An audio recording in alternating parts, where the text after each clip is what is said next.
đó anh chơi giá to Chơi là tôi cho mà đi.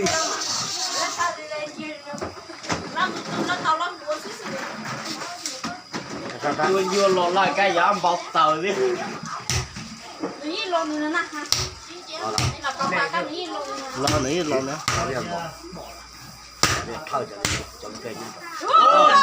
ta là Rồi nó hành sinh chưa? Uống được chân sinh chưa? chân rồi là ship phone dây à Cái này chân sinh chưa? Chữa đại thị phá một á. con đại giá đâu rất rất cho cái hao Rồi cái thứ. Cho chỉ chứ giá rồi, to nhau lắm. Ui, rồi tí. Nó từ sao từ. nhỏ mà Rồi cho chỉ chân chưa thì.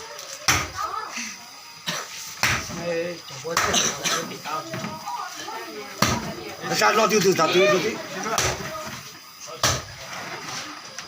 Bỏ thì chứ lọc cái lọc bấm mà. nó lên đây nè Đó. Sao nó từ từ cái đấy. trừ gà Nó từ sao từ. to là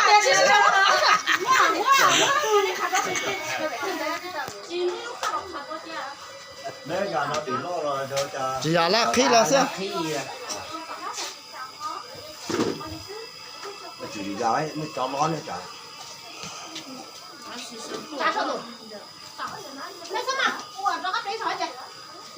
Chứ hả?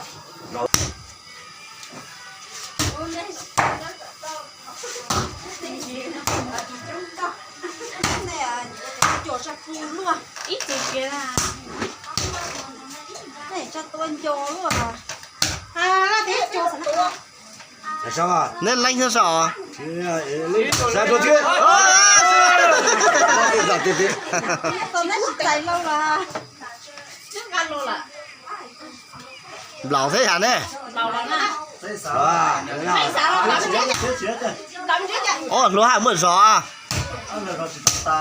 Chưa chừng ở chừng biết tôi ý nhiều lâu sao. lâu nem đợt đầu thế rồi Có con rồi.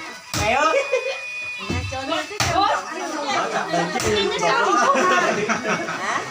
cái gì tốt đâu tiền tu cái nào tập thảo tốt hết lâu lâu mình đang mở ăn chuồn đó to chưa? Chưa đâu. lấy nè lấy gì chơi ở đây lấy chĩa tao có sẽ tới rau thì à đó rồi này chúng mới chơi vậy nào Ôi là chuột nên đi à. chị tao này này